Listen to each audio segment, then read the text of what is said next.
Sahabat fisika, kali ini materi yang akan dibahas adalah materi tentang induksi elektromagnetik.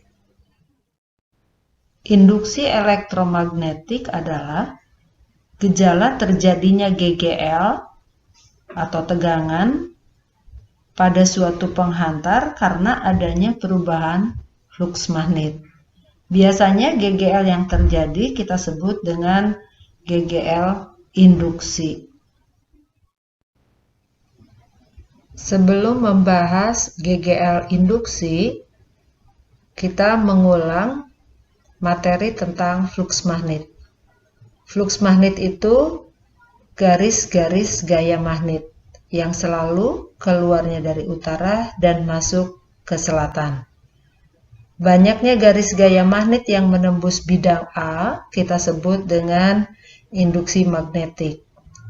Jadi di sini B sama dengan flux dibagi A cos theta.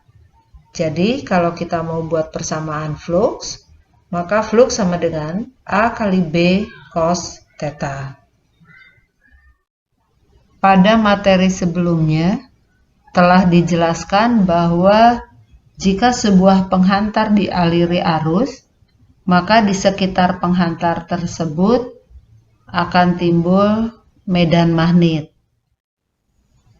Nah, di sini kawat penghantarnya tidak dialiri arus, tetapi hanya dihubungkan dengan galvanometer. Kemudian disediakan juga sebuah magnet batang.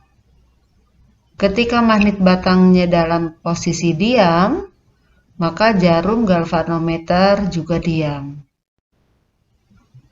Tetapi ketika magnet batangnya bergerak mendekati seperti gambar 1 atau bergerak menjauhi seperti gambar kedua, ternyata jarum galvanometer itu bergerak.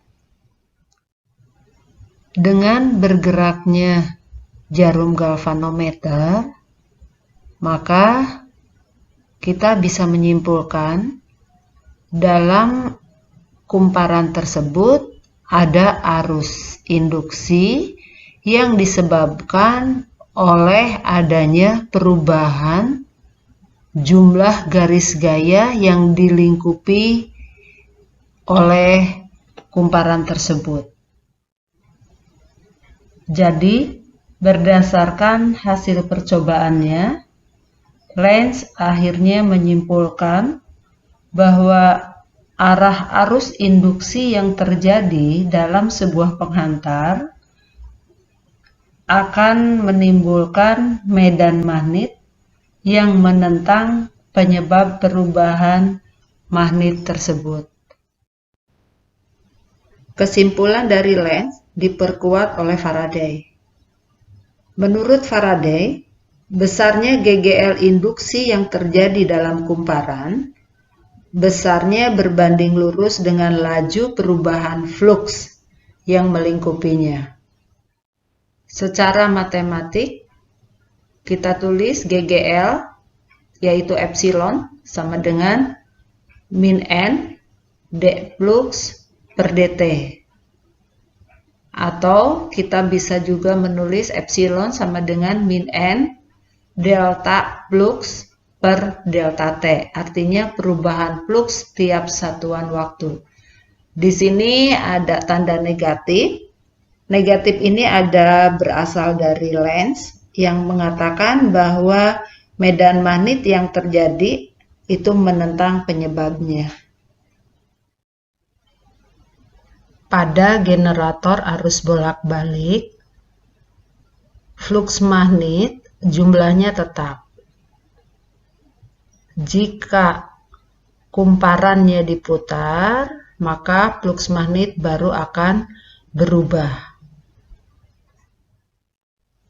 Di sini, kumparan berfungsi sebagai rotor dan magnet berfungsi sebagai stator.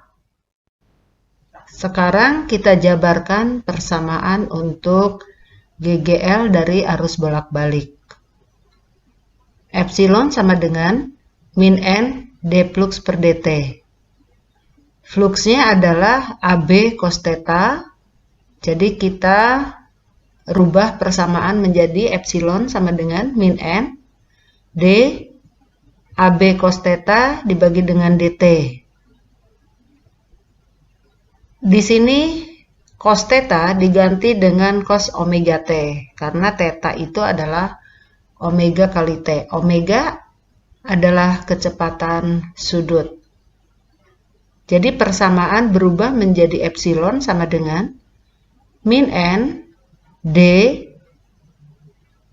AB cos omega t dibagi dengan dt. Bentuk persamaan ini adalah bentuk turunan. Turunan dari cos omega t adalah min omega sin omega t. Sehingga min dengan min menjadi positif dan akhirnya persamaan GGL sama dengan N dikali A kali B kali omega sin omega t. Jika nilai sin omega t-nya 1, maka GGL sama dengan GGL maksimum. Atau GGL maksimum itu sama dengan N dikali A kali B kali omega.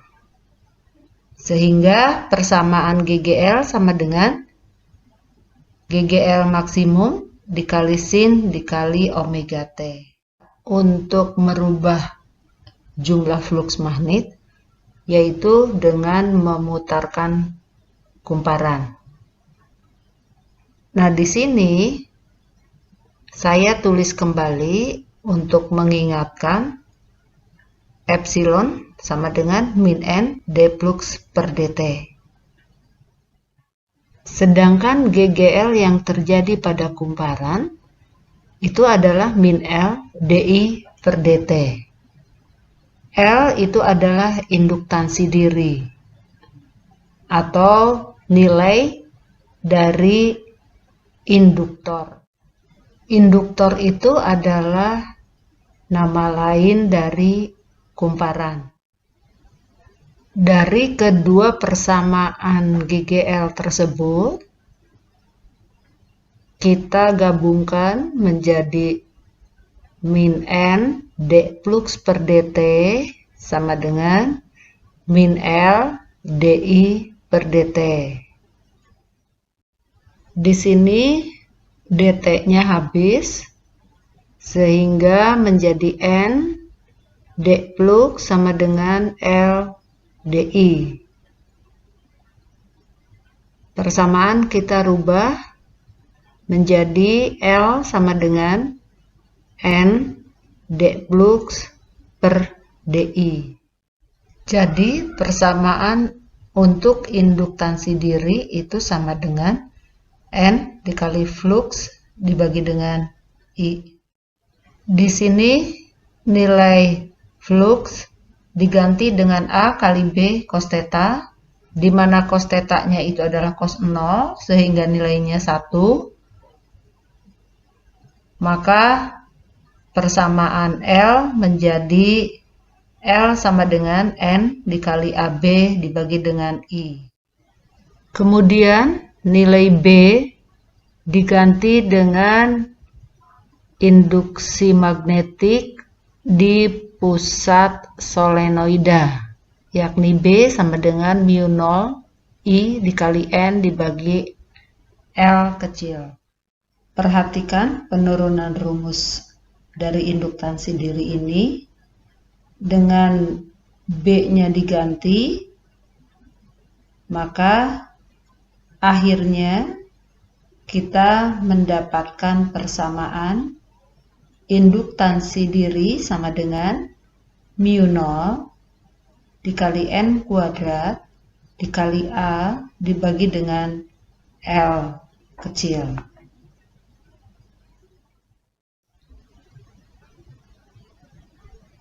Untuk menghitung energi pada induktor, kita akan menjabarkan persamaan energi listrik W sama dengan integral epsilon dikali I kali dt.